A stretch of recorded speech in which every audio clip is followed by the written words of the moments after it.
ज्ञानस्वरूपं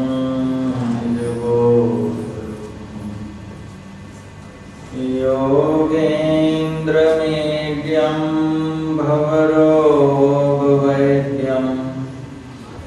श्रीमद्गुरुं विश्वं दर्पणदृश्यमाननगरी तुल्यं निजान्तर्गतं पश्यन्नात्मनि मायया वैभव भूतं यथा यः साक्षात् कुरुते प्रबोधसमये स्वात्मानमेवाव्ययम् तस्मै श्रीगुरुमूर्तये नमः। श्रीदक्षिणामूर्तये मंचासीन सम्माननीय साधु समाज, उपस्थित साधक वृंद, धर्म प्रेमी सज्जन वृंद, माताओं तथा बहनों,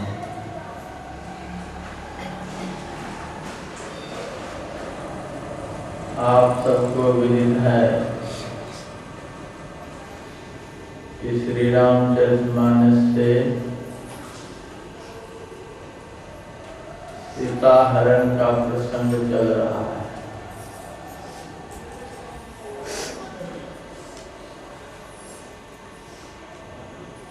भगवान श्री राम लक्ष्मण जी के साथ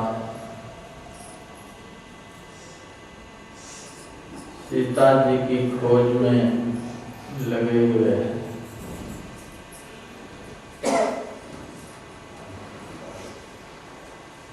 भगवान श्री राम ने पीछे की तरफ खोज करके अच्छी तरह से देख लिया, लेकिन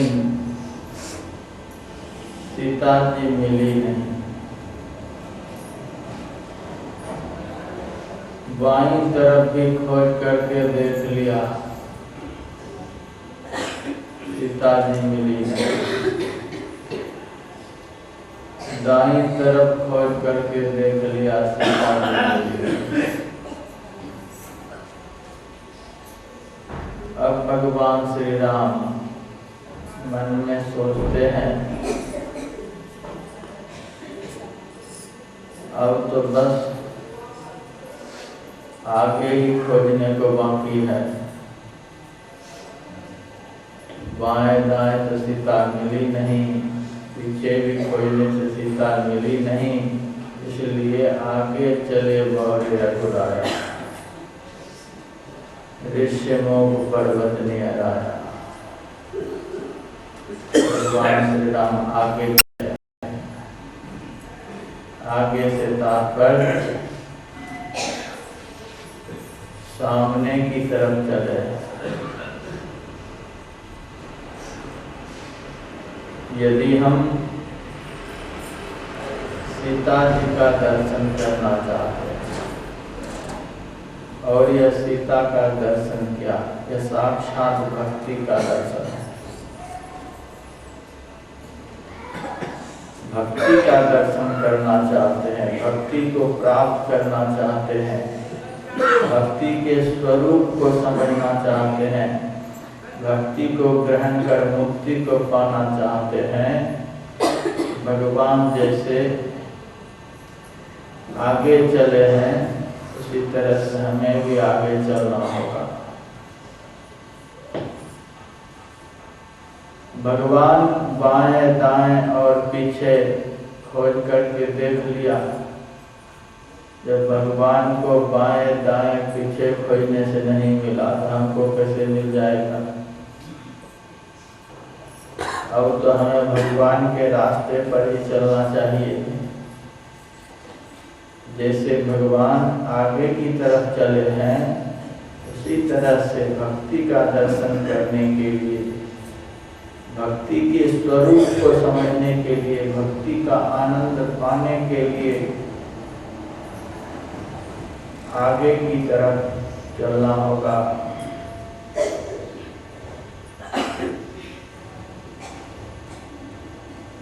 आँख खोलकर जो हम आगे की तरफ चलते हैं, यह आगे की तरफ चलना नहीं है, यह पीछे की तरफ चलना है।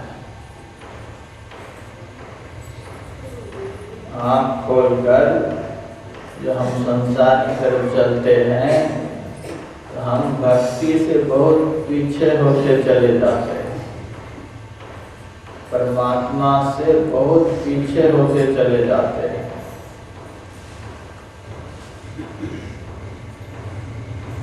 आँख खोल करके आगे की तरफ चलना, ये पीछे की तरफ चलना है। और आँखों को बंद करके गुरु की युक्ति से गुरु निर्दिष्ट स्थान की तरफ अंदर में देखना, यही आगे की तरफ चलना है। इसी तरफ चलने से भक्ति की प्राप्ति होती है।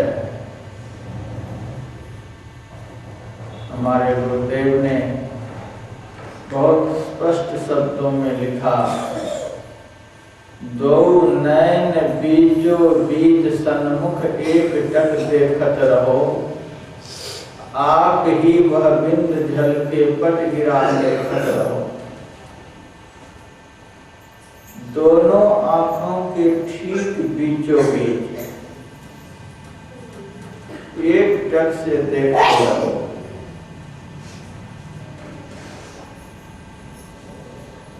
टक कहते हैं नजर को।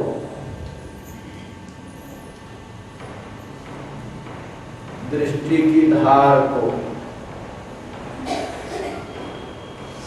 हमारी दृष्टि की धार आज्ञा चक्र से दो भागों में विभक्त हो गई है। जो धार बाईं आंख होकर के निकल रही है, उसको ईड़ा कहते हैं। जो धार दाईं तरफ होकर के निकल रही है, उसको पिंगला कहते हैं। जहाँ से धार दोनों भागों में विभक्त हुई है, उस केंद्रीय स्थान को सुषुम्ना कहते हैं। गुरुदेव कहते हैं, दो नैन बीजो बीज सन्मुख, दोनों आंखों के ठीक बीच में। बीचों बीच शब्द जो है, बीज का भी बीज, बीज शब्द पर बहुत जोर दिया गया है।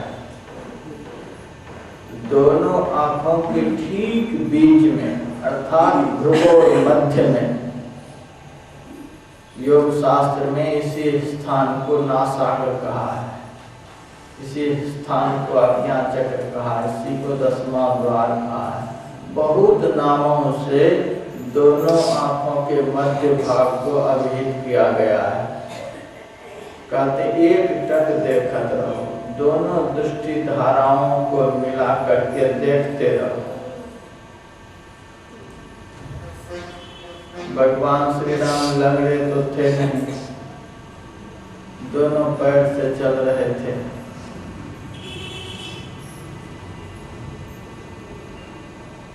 और आगे की तरफ चल रहे थे। चलते होंगे तो देखते भी होंगे, रास्ते को देख देख करके चल रहे थे। उसी तरह से हमारे दोनों चरण कौन से हैं? शरीर के दो चरण हैं जो हाड़ मांसमय हैं, जिससे संसार की दूरी तय होती है, संसार के मार्ग पर चलना होता है। और आत्मा की भी दो चरण हैं, जिस चरण के सहारे अंदर की दूरी तय होती है, भक्ति मार्ग पर चलना होता है। आत्मा की दो चरण को ही ईड़ा और पिंगला कहते हैं। और चलने वाले दोनों चरणों से चलते हैं, लेकिन देखते हैं सामने रास्ते को। उसी तरह से दोनों दृष्टि धाराओं को दोनों आंखों के मध्य भाग में देखते हुए चलते रहना चाहिए। ऐसे चलते रहने से ही भक्ति स्वरूपासिता का दर्शन होता है। मैंने एक दिन सत्संग के क्रम में आप लोगों को सुनाया था कि भक्ति के दो रूप होते हैं। पहला रूप भक्ति का प्रकाश है और दूसरा रूप भक्ति का शब्द है। अभ्यासी को अभ्यास मार्ग पर चलते हुए भक्ति का दर्शन पहले प्रकाश के रूप में होता है, उसके बाद शब्द के रूप में होता है। जिस दिन अभ्यास करते करते अंतः प्रकाश का दर्शन होगा, उसी दिन समझेंगे कि हमें भक्ति का दर्शन हुआ। जिस दिन अभ्यास करते करते अंतर्नाद की अनुभूति होगी, उसी दिन समझेंगे कि हमें भक्ति की प्राप्ति हुई। अंतर ज्योति का दर्शन करना, यह भक्ति का दर्शन करना है, और अंतर्नाद को प्राप्त करना, यह भक्ति को प्राप्त करना है। यदि हम भक्ति के इस स्वरूप को जानना चाहते हैं, समझना चाहते हैं, पाना चाहते हैं, तो जिस तरह से भगवान सभी दिशाओं को छोड़कर आगे की तरफ चल रहे थे, उसी तरह से अंदर की सभी दिशाओं से, बाहर की सभी दिशाओं से मन को एकाग्र करके, दृष्टि को एकाग्र करके गुरु निर्दिष्ट स्थान जो दोनों आंखों के मध्य में है, उसी तरफ चलते रहना है। इधर उधर चलेंगे तो भक्ति का दर्शन नहीं होगा, कभी नहीं होगा। एक संकेत आगे चलने का यह है। दूसरा संकेत आगे चलने का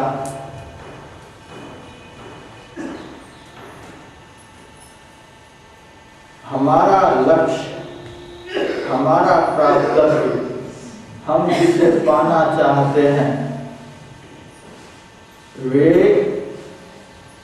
ठीक हमारे सामने ही हैं।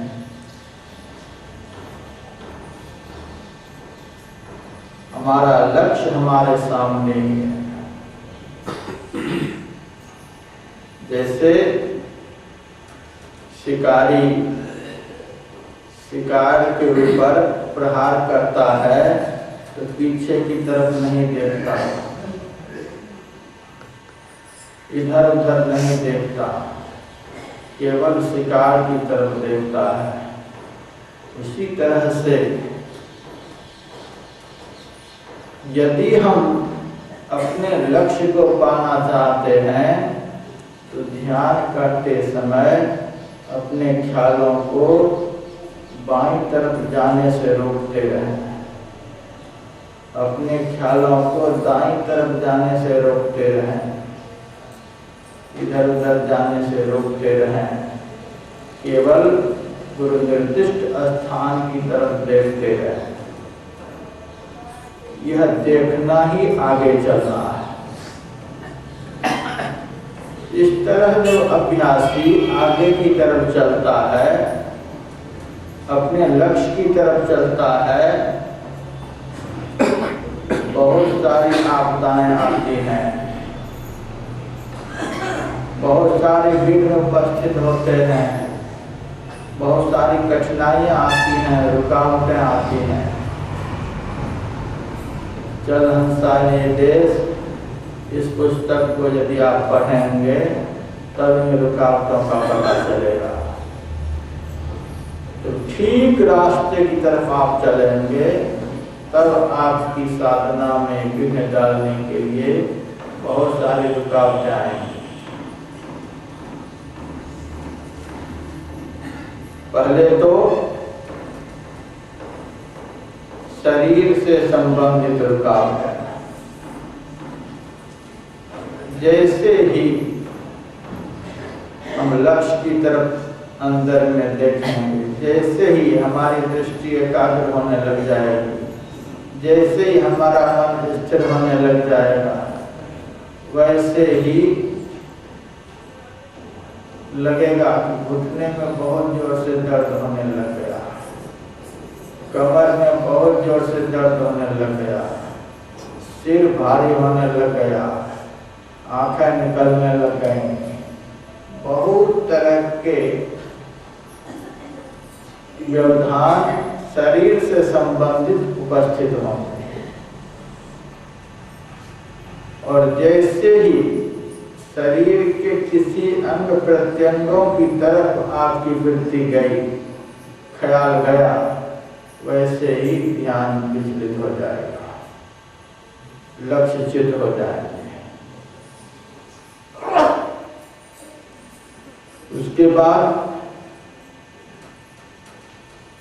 शरीर से संबंधित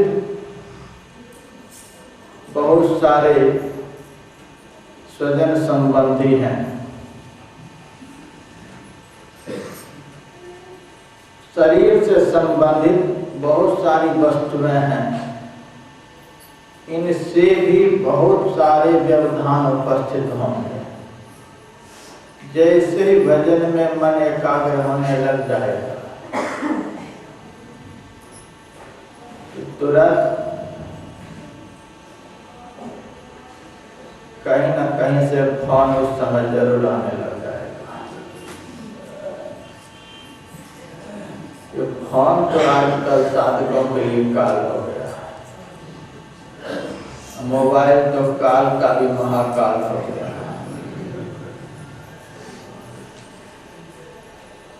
फोन को उठाने के लिए तो थोड़ा उठकर जाना भी पड़ता है, आदमी आलस भी कर जाता, लेकिन मोबाइल को जेब से निकालने में कोई आलस नहीं। ये फोन तो ध्यान के समय जरूर सबको ऑफ करके बैठना चाहिए। ऑफ नहीं कर सकते हैं, किसी को पकड़ा दीजिए कि 1 घंटा के लिए हम बैठ रहे हैं, तुम सुन लेना।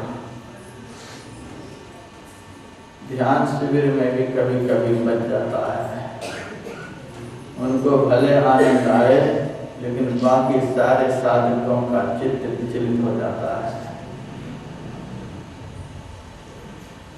अब दूसरा व्यवधान देखिए, हम पहले ही पत्रिका में निकाल देते हैं, जिसको गठिया की बीमारी हो, दमा की बीमारी हो, खांसी की बीमारी हो, छींक की बीमारी हो, ऐसे साधक साधना शिविर में नहीं आए। चटपटे खाने की बीमारी हो, वो भी नहीं आए। हम तो खुला बोलते हैं, दुख नहीं मानेंगे, लेकिन आपके लिए बोलते हैं। स्वामी विवेकानंद जी महाराज का वचन है, जब मन ध्यान में एकाग्र होने लग जाता है, उस एकाग्रता के समय में यदि हाथ से पिन भी गिर जाए, वह पिन लगता है मस्तिष्क को फाड़ कर बाहर निकल रहा है।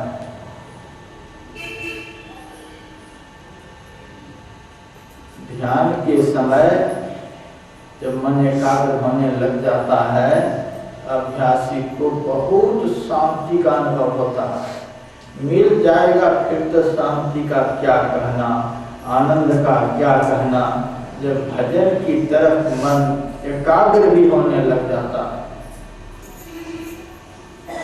संसार की तरफ मुड़ करके भजन की तरफ मन जैसे ही होता है वैसे ही आनंद, प्रेम, शांति बढ़ने लग जाती है। उस समय यदि किसी के माध्यम से व्यवधान उपस्थित होता है तो दिल पर बहुत चोट पहुंचती है। अब खांसी की बीमारी ऐसी है जैसे ही अभ्यासी दोनों आंखों के मध्य की तरफ अपनी वृत्ति को ले जाता है,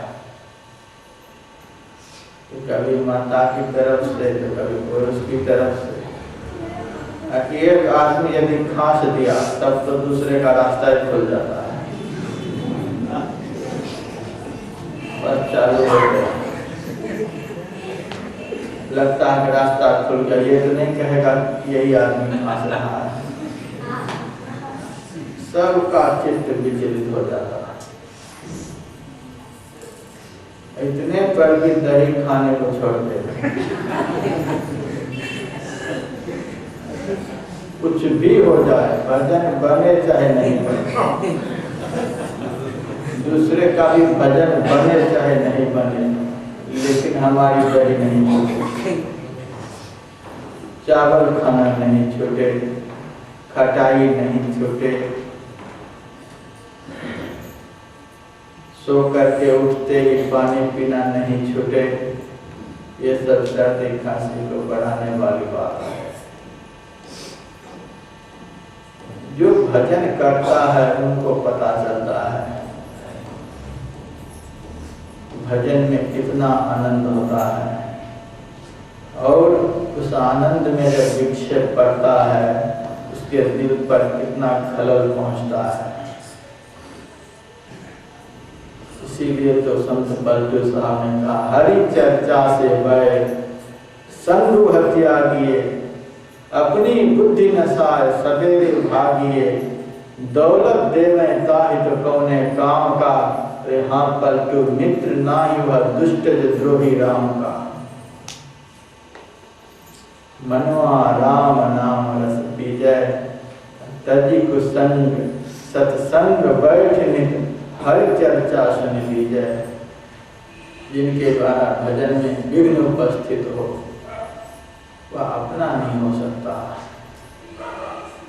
भरत जी ने बड़े कड़े शब्दों में अयोध्या वासियों के लिए कहा था, जरे उस संपत्ति सदन सुख, सुहृद मात पितु भाई, सन्मुख होय जो राम पद, करे न सहज सहाय। और संपत्ति जल जाए जिस संपत्ति से भजन में व्यवधान पैदा हो, वह संपत्ति संपत्ति नहीं है,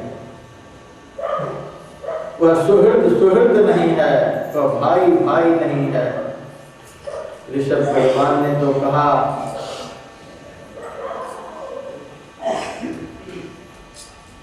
जिनके द्वारा भजन में सहायता नहीं मिलती है, जिनके माध्यम से भजन में उत्साह नहीं बढ़ता है,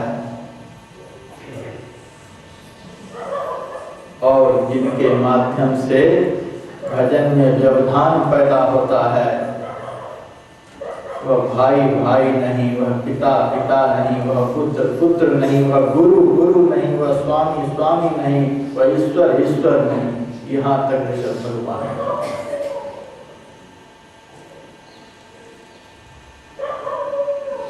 तुलसीदास जी महाराज का शब्द तो बड़ा विचित्र, नाते नेह राम के मणियत, सुहृद सुसेव्य जहानों, अंजन कहा आँख जही फूटे, बहुतक कहां कहानों।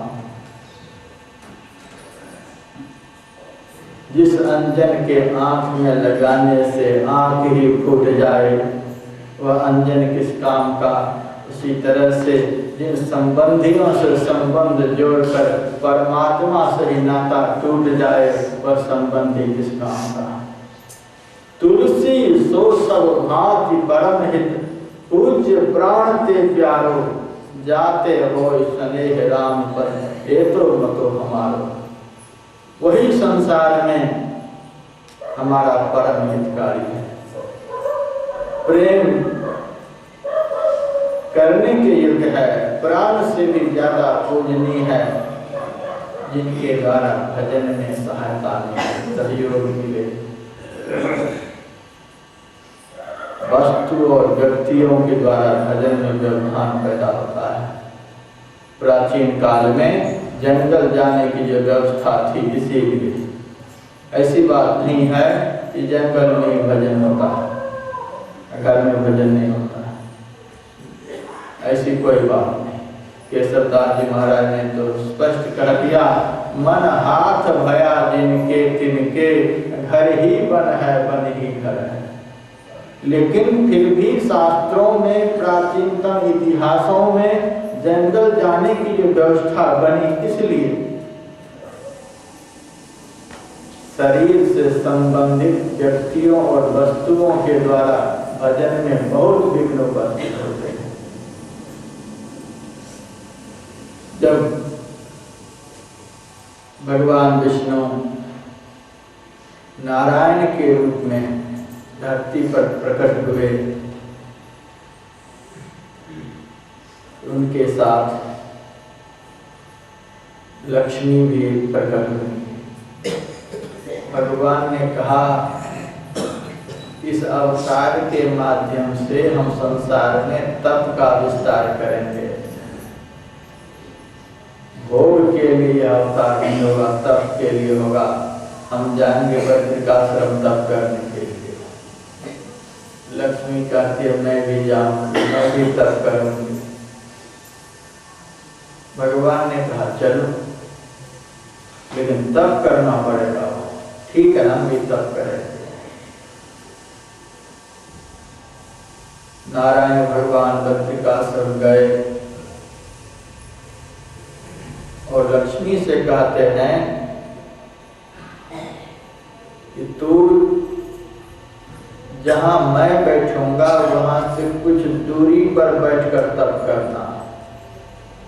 महाराज हर समय बगल में रखते हैं और तप के समय कहते हैं दूर रहो।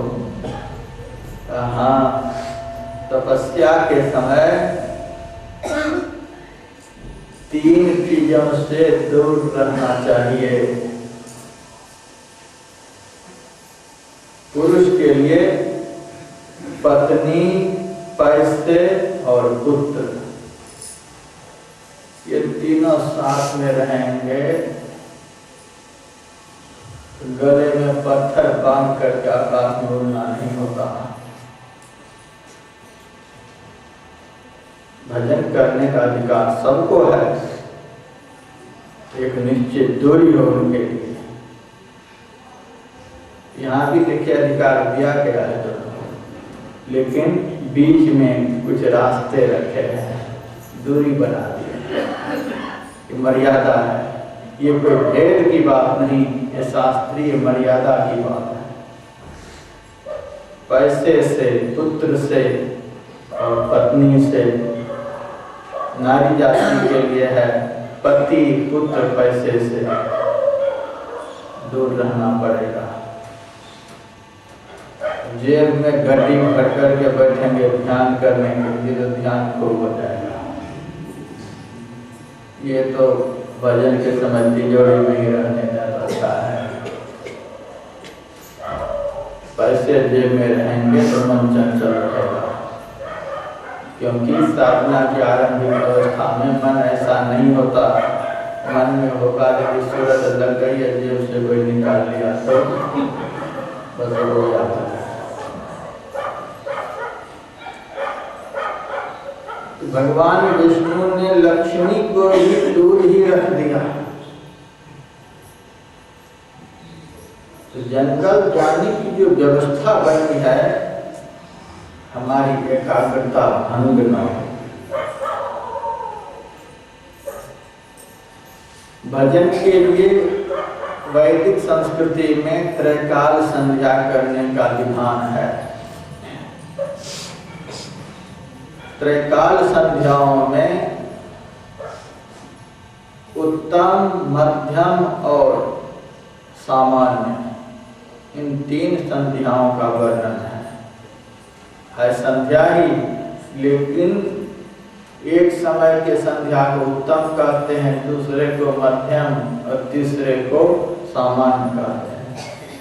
संध्या को अधम तो कह नहीं सकते, सामान्य। उत्तम संध्या यहाँ पर 3 बजे से 4 बजे जो ध्यान होता है वह संध्या का उत्तम समय है। और सभी जन्मों के पाप उसी उत्तम संध्या के समय में खोपड़ी पर जमा होता है।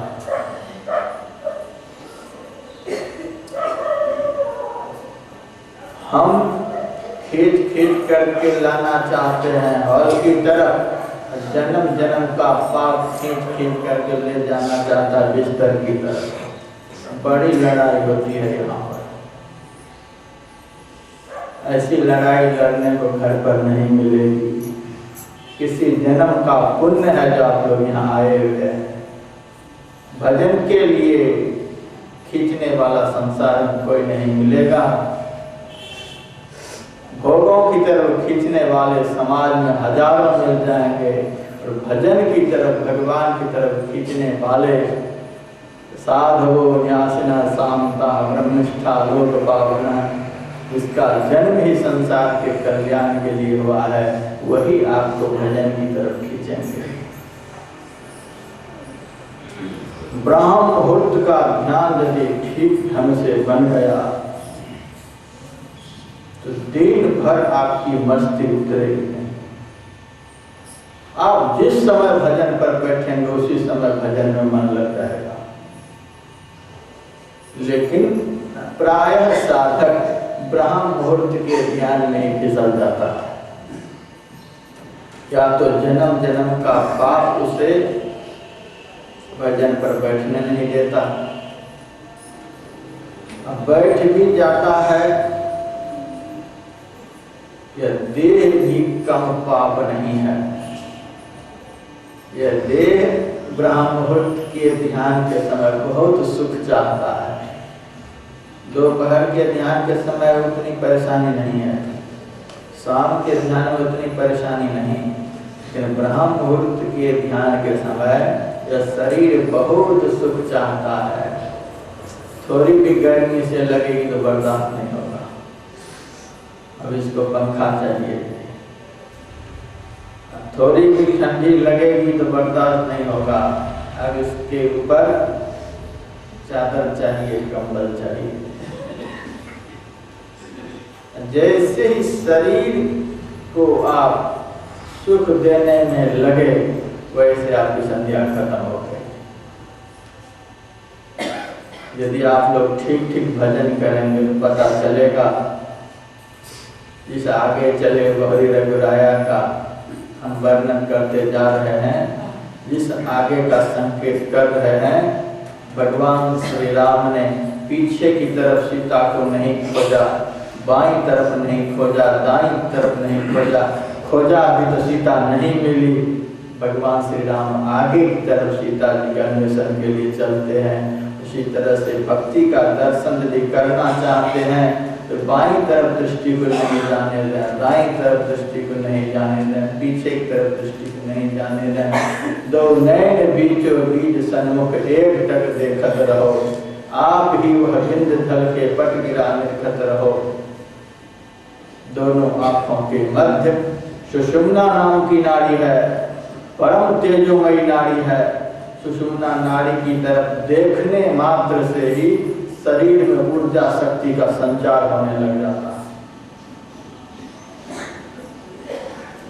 मैंने तो बहुत पहले अनुभव किया है, सुषुम्ना नाड़ी की तरफ यदि 5 मिनट तक एकाग्रता पूर्वक कोई अभ्यासी देखे, माघ के महीने में भी शरीर में पसीना उतरने लग जाएगा। इतनी वह तेजोमयी नाड़ी है। और सुषुम्ना नाड़ी की तरफ एकाग्रता पूर्वक वैशाख जेठ की दोपहरी में कोई बैठ करके देखे तो पसीना सूख जाएंगे, शरीर शीतल हो जाता है। अब तो जो है सो है, लेकिन बहुत कुछ करने का प्रयास किया। जेठ महीने के दोपहरी में नीचे भी तप रहा था, ऊपर भी तप रहा था। खुले आकाश में बहुत मोटी रजाई ओढ़ करके हम बैठते थे। पहले तो यह शरीर पाप है जन्म जन्म का, इसको बहुत तकलीफ होती थी। पसीना से संपूर्ण वस्त्र भीग जाता था। सब भीग जाने के बाद फिर भी हम देखना नहीं छोड़ते थे। अब धीरे धीरे पसीना सूखने लगे। सूखते सूखते पूरा शरीर शीतल हो जाता था, फिर उठने का मन नहीं होता था।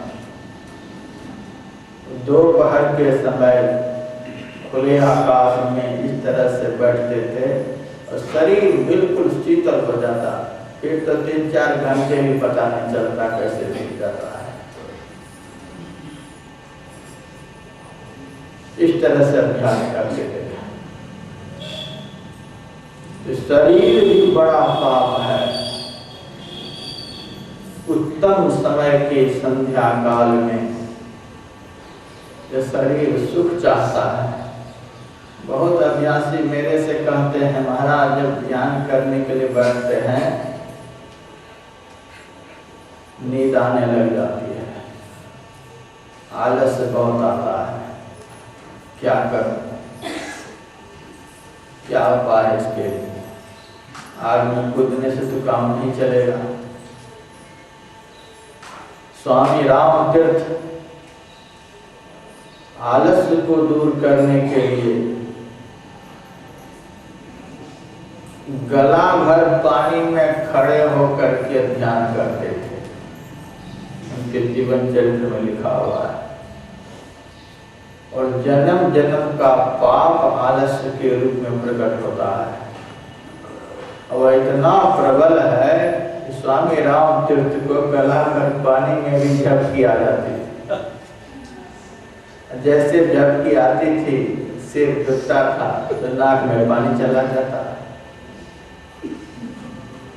नाक में जब पानी गया तब अब सिर को सीधा करते, बहुत देर तक खड़े रहते, फिर कभी झपकी आ जाती। इस तरह से बैठ करके, इस तरह से खड़े हो करके महापुरुषों ने अभ्यास के द्वारा आलस्य रूप शत्रु के ऊपर विजय प्राप्त किया है। गुरु गोरखनाथ जी महाराज जब ध्यान के समय आलस्य आता था तो अपने दोनों पैरों को पेड़ की डाली में बांध करके उल्टे लटक जाते थे। अब आलस्य कैसे आएगा? इस तरह से महापुरुषों ने आलस्य रूप शत्रु के ऊपर विजय प्राप्त किया है। भगवान बुद्ध को जब आलस्य आता,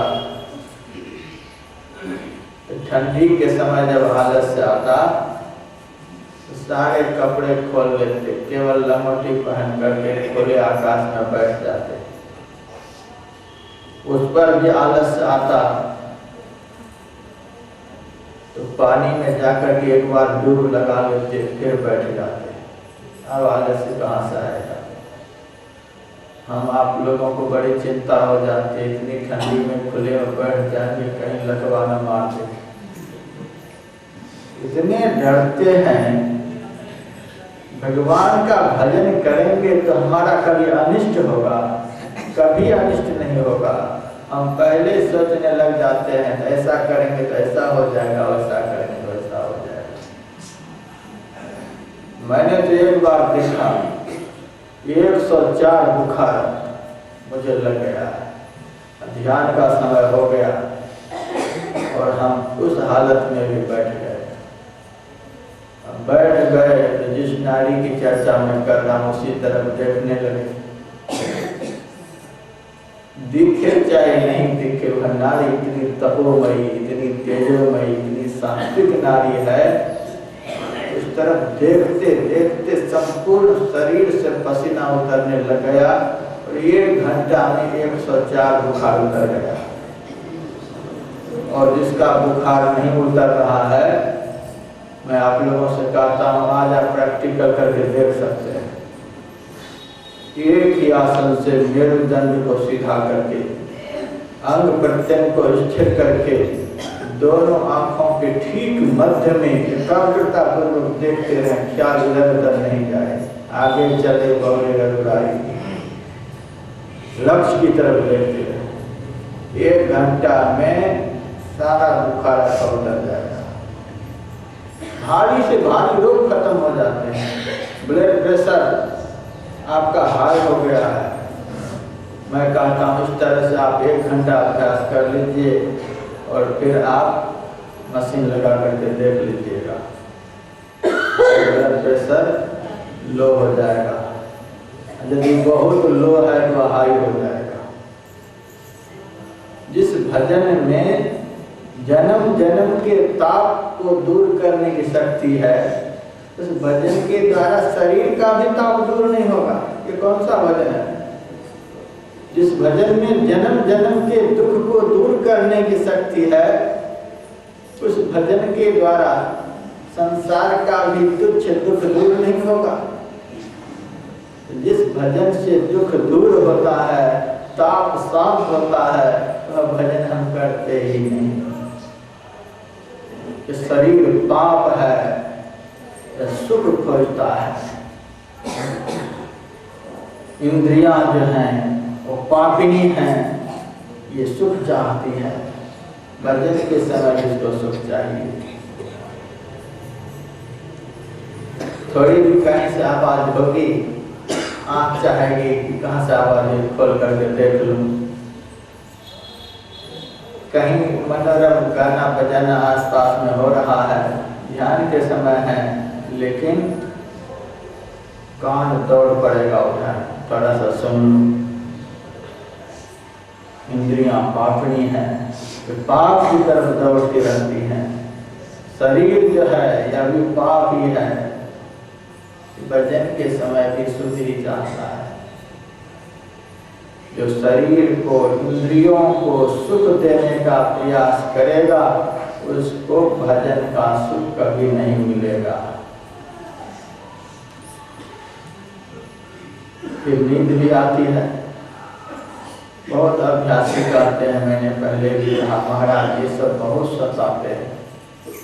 हम कहते हैं बस 2 ही उपाय। नींद और आलस्य को जो जीतना चाहते हैं, सबसे पहली बात भोजन पर संयम और आसन की सिद्धि। भोजन पर संयम नहीं होगा, आसन की सिद्धि नहीं होगी, निद्रा आलस्य को आप जीत नहीं पाएंगे। आसन की सिद्धि है कम से कम 1 घंटा तक हम ध्यान पर ऐसे बैठें कि शरीर, मस्तक, गर्दन बिल्कुल सीधा हो, शरीर के अंग प्रत्यंग बिल्कुल स्थिर हो। इतनी स्थिरता पलक भी हिले नहीं, मुंह के अंदर जीभ भी नहीं हिले, इतनी स्थिरता। इस तरह से 1 घंटा तक पत्थर की तरह बैठे रहे। मंदिर में देखते हैं पत्थर की मूर्ति होती है, वो हिलती है? नहीं हिलती है। मूर्ति यदि हिल जाए तो ज्योतिष शास्त्र कहता है बड़ा भारी उस राज्य में अनिष्ट होगा। उसी तरह से भजन के समय यदि शरीर हिल गया तो भजन में बड़ा भारी अनिष्ट होगा, भजन नहीं बनेगा, चित्त चंचल हो जाएगा। तो मंदिर में मूर्ति पत्थर की है, जड़ मूर्ति है, इसीलिए स्थिर है। और आपके शरीर में चेतन समाया हुआ है, चेतन मिश्रित जड़ यह शरीर है, इसीलिए हिलता है, डुलता है, ऊपर नीचे होता है। तो पत्थर तो बिल्कुल जड़ है, इसीलिए वह स्थिर है। लेकिन इस चैतन्य मिश्रित जड़ शरीर को ऐसे भजन के समय रखना है कि पत्थर सा दिखलाई पड़े, पत्थर बन जाए भजन के समय का शरीर। एकनाथ जी महाराज के सिर के ऊपर नाग सांप आकर के बैठ जाता, भजन में विघ्न न पैदा हो, इसीलिए सिर को हिलाते भी नहीं थे। रामकृष्ण परमहंस देव जी महाराज के सिर के ऊपर चिड़िया आकर के बैठ जाती, जटा को कुरेद कुरेद करके देखती कहीं दाने तो नहीं पड़े हैं, फिर भी वो सिर को नहीं हिलाते। यदि सिर हिल गया तो भजन हिल जाएगा। इतनी स्थिरता हो ध्यान के समय। इस तरह से जो बैठेंगे उसका आसन सिद्ध होगा, आलस्य नहीं आएगा। एक दिन मैंने बतलाया भी था, यदि लक्ष्य पर से आपकी वृत्ति बाईं तरफ चली जाएगी, गिरा नाड़ी की तरफ चली जाएगी, गिरा नाड़ी तमोगुण का संचार करती है, शरीर में आलस्य आ जाएगा, नींद आ जाएगी। ध्यान के समय लक्ष्य पर से आपका ख्याल दाईं तरफ हो जाएगा, आपके मन में अनेकों तरह के नाम रूपों का गुणावन होने लग जाएंगे, संकल्प विकल्प होने लग जाएंगे, क्योंकि शरीर की दाईं तरफ पिंगला नाम की नाड़ी है, वह रजोगुणी नाड़ी है और संपूर्ण शरीर में रजोगुण का वह संचार करती है। रजोगुण से संचार होने से संकल्प विकल्प गुणावन होने लग जाते हैं।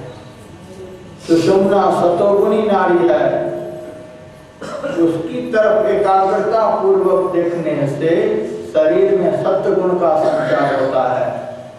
शरीर में जब सत्वगुण का संचार होता है तब न नींद आती है, न आलस आता है। इस तरह से ध्यान के समय आगे की तरफ देखें, हमारा ख्याल इधर उधर नहीं जाए। नींद, आलस्य, गुणावन, संकल्प विकल्प ये यदि नहीं हो, हमारे गुरुदेव ने कहा है उसी मिनट उसी सेकंड में भजन बनता है। जिस समय न नींद है, न आलस है, न किसी तरह का गुणावन है, सब तरह से मन रहित होकर ठीक सामने लक्ष्य में केंद्रित होकर स्थिर है, उसी समय भजन बनता है और उस समय बड़ा दिव्य आनंद आता है। ऐसा भजन यदि ब्रह्म मुहूर्त में हो, पूरा दिन आप मस्त रहेंगे, मस्ती में रहेंगे। लेकिन प्रायः उत्तम संध्या ही हम लोगों की बिगड़ जाती है। उसके बाद है मध्यम संध्या,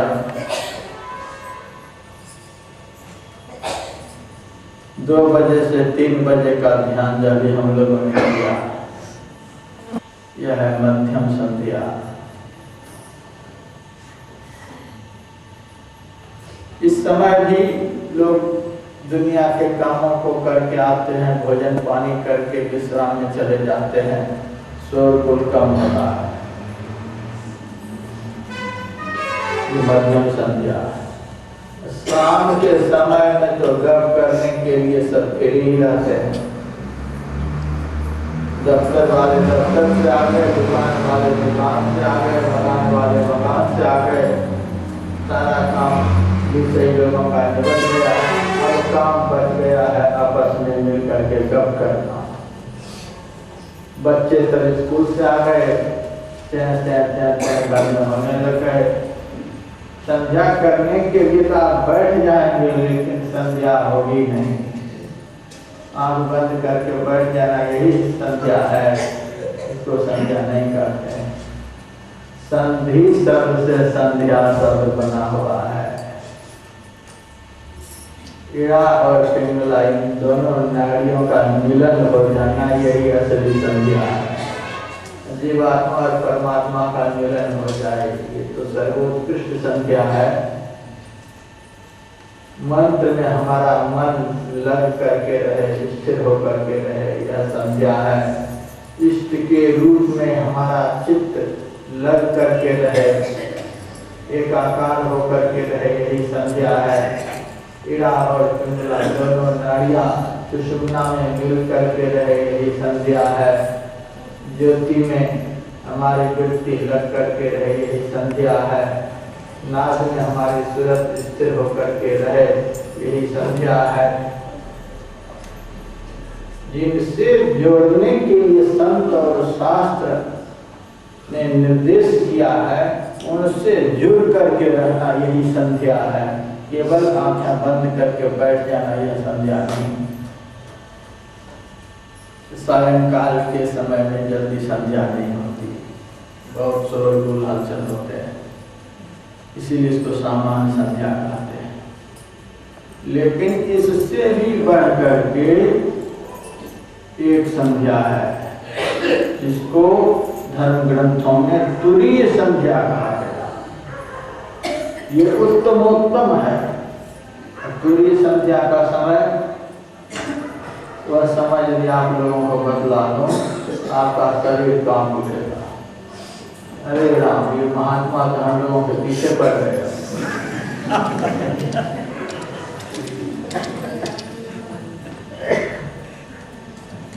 12 बजे रात में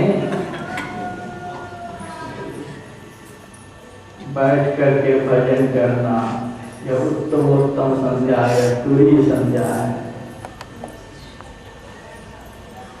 और जब मैं भगवान श्री कृष्ण के प्राकट्य लीला को सुनाता हूँ, उस समय भक्तों को कहता हूँ कि देख लो भगवान का प्राकट्य किस समय होता है। किसी भी भगवान का जन्म न 3 बजे हुआ है, न 6 बजे हुआ है, न 9 बजे हुआ है। भगवान राम का जन्म दिन के दोपहर में, वामन भगवान का जन्म दिन के दोपहर में, कपिल भगवान का जन्म दोपहर में, कृष्ण भगवान का जन्म रात्रि के दोपहर में, संधि के समय जन्म उनका हुआ है। दिन का मध्य भाग भी शांत होता है और रात्रि का मध्य भाग तो महाशांत होता है। उसी समय भगवान का प्राकट्य, भगवान का प्राकट्य क्या है? ये बाहर में होता है। आपने सुना है भागवत में कि कंस के कारागार में भगवान कृष्ण का प्राकट्य हुआ। ये हमारा शरीर क्या है? ये कंस का कारागार ही है। हमारा जन्म जन्म का पापी मन ही कंस है और यह शरीर ही कारागार है। भगवान का प्राकट्य जैसे कंस के कारागार में हुआ था, उसी तरह से भगवान का प्राकट्य इस शरीर भी कारागार में होता है। लेकिन बहुत सारा कारागार बना हुआ है दुनिया में, किसी कारागार में भगवान का प्राकट्य नहीं हुआ। जिस कारागार में वसुदेव और देवकी थे, उसी कारागार में भगवान का प्राकट्य हुआ। वसुदेव क्या है? ये जीव है। देवकी क्या है? जीव की सात्विकी प्रवृत्ति, सात्विकी प्रवृत्ति वाले, सतोगुणी प्रवृत्ति वाले, जिन्होंने अपनी वृत्ति को सतोगुणी बना लिया है। सुषुम्ना का ध्यान करते करते, सुषुम्ना नाड़ी का चिंतन करते करते जिन्होंने अपनी वृत्तियों को सतोगुणी बना लिया है, उसी भक्त को इस शरीर रूपी कारागार के अंदर भगवान का दर्शन हुआ है। रात्रि के मध्य भाग में भगवान कृष्ण का प्राकट्य। अष्टमी तिथि को चंद्रमा उदय ले लेता रात में। कृष्ण पक्ष की अष्टमी तिथि में चंद्रमा का उदय हो जाता है। भगवान का प्राकट्य इस शरीर रूपी कारागार में अवश्य होता है, लेकिन शरीर के उस भाग में भगवान का प्राकट्य होता है जिस भाग का अंधकार खत्म हो गया है। शरीर के प्रकाशमय भाग में परमात्मा रूपी श्री कृष्ण का प्राकट होता है।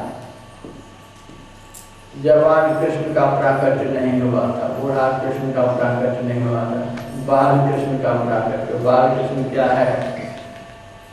ये अणुरणीयान, अणु से अणु, छोटा से छोटा तेजोमय बिंदु रूप जो है वही परमात्मा रूपी श्री कृष्ण का बाल रूप है, बाल कृष्ण है। बड़ा आकर्षण है, उस सूक्ष्मतम ज्योति में बड़ा ही आकर्षण है, इसीलिए आकृष्टकारी सूक्ष्म ज्योति को ही बाल कृष्ण कहा गया है।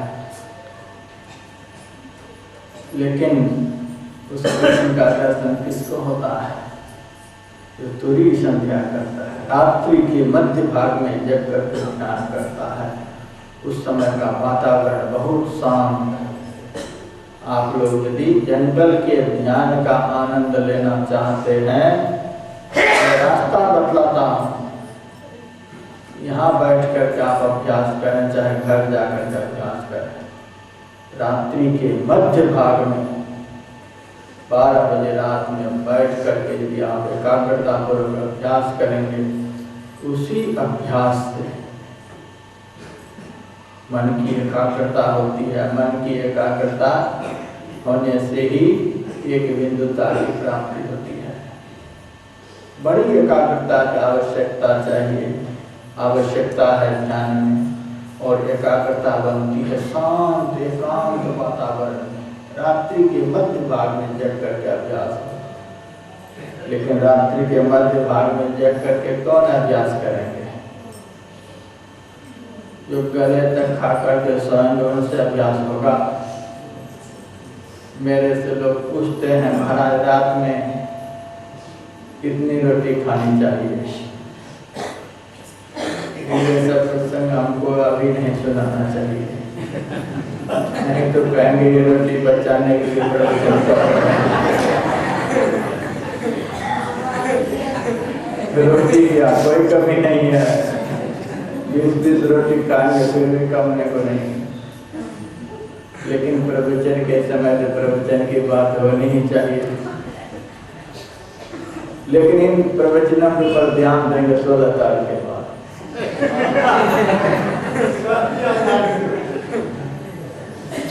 यहाँ नहीं तो मेरी व्यवस्था खराब हो जाएगी।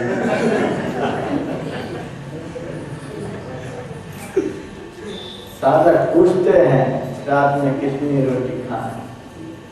मैं कहता हूँ यदि 5 घंटे सोना हो 5 रोटी खाओ, 4 घंटे सोना हो 4 रोटी खाओ, 3 घंटे सोना है 3 रोटी, 2 घंटे सोना है 2 रोटी, 1 घंटा सोना है 1 रोटी, नहीं सोना है तो नहीं खाओ। आप कहेंगे नहीं सोएंगे तो शरीर में थकावट आ जाएगी, नहीं सोने से शरीर अस्वस्थ हो जाएगा। सोने से देह की जितनी थकावट दूर नहीं होती है, यदि ठीक 1 घंटा भजन बन जाए, उस 1 घंटा के भजन से 24 घंटे काम करने से जो थकावट होती है वो थकावट खत्म हो जाती है। आप सो जाते हैं, स्वप्न देखने लगते हैं, उस समय 4 इंद्रियां काम करती है, मन बुद्धि चित्त अहंकार। शारीरिक श्रम तो खत्म हो गया, लेकिन मानसिक श्रम चल ही रहा है। आपको विश्राम मिला कहाँ? गहरी नींद में चले गए, फिर भी एक इंद्री काम कर रही है, उसको चित्त कहते हैं, जिसके कारण देह में संकोचन और विकासन की क्रिया होती है। विश्राम मिला कहाँ? 3 अवस्थाओं से जब अभ्यासी साधना द्वारा ऊपर उठता है, तुरीय अवस्था में प्रवेश करता है, तो वहाँ 14 इंद्रियों में से किसी इंद्रियों का काम नहीं चलता। हम उनसे काम लेना चाहेंगे तो लेंगे, नहीं तो नहीं लेंगे। जीव का आधिपत्य होता है इंद्रियों के ऊपर। और भजन के समय उसी अवस्था में अभ्यासी पहुंचता है और एक ही घंटे में पूरी विश्रांति का आनंद उसे मिलता है। लोग कहते हैं नहीं सोएंगे तो बीमार हो जाएंगे, पागल हो जाएंगे। इतने संत दिन रात समाधि में रहते थे, क्या वो पागल हो गए? बड़ी शांति, बड़ी विश्रांति मिलती है यदि ठीक ठीक भजन बन जाए। भजन बनता ही नहीं तो शांति मिलेगी कहाँ से? आँख बंद करते हैं, दुनिया का चक्र चलते रहता है, 1 घंटा में उठ जाते हैं। मैं देखता हूँ साधकों को 1 घंटा के बाद लगता है कि पहाड़ तोड़ करके उठा है।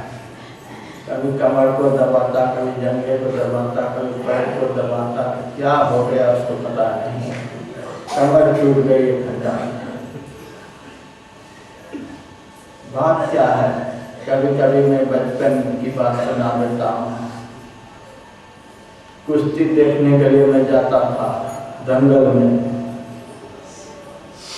तो 3 तरह के पहलवानों के रूप को मैं देखता। एक पहलवान तो वह होता जो अपने प्रतिद्वंदी को पछाड़ देता, और जो पछाड़ देता वो खुशी के मारे नाचता कूदता, लंगोटी को फहराता हुआ चारों तरफ घूमता है और बड़ी मस्ती के साथ 5 चबाता हुआ आगे में बैठता है। दूसरा पहलवान वह जो प्रतिद्वंदी के साथ संकस रहता है, न पछाड़ता न पछाड़ खाता।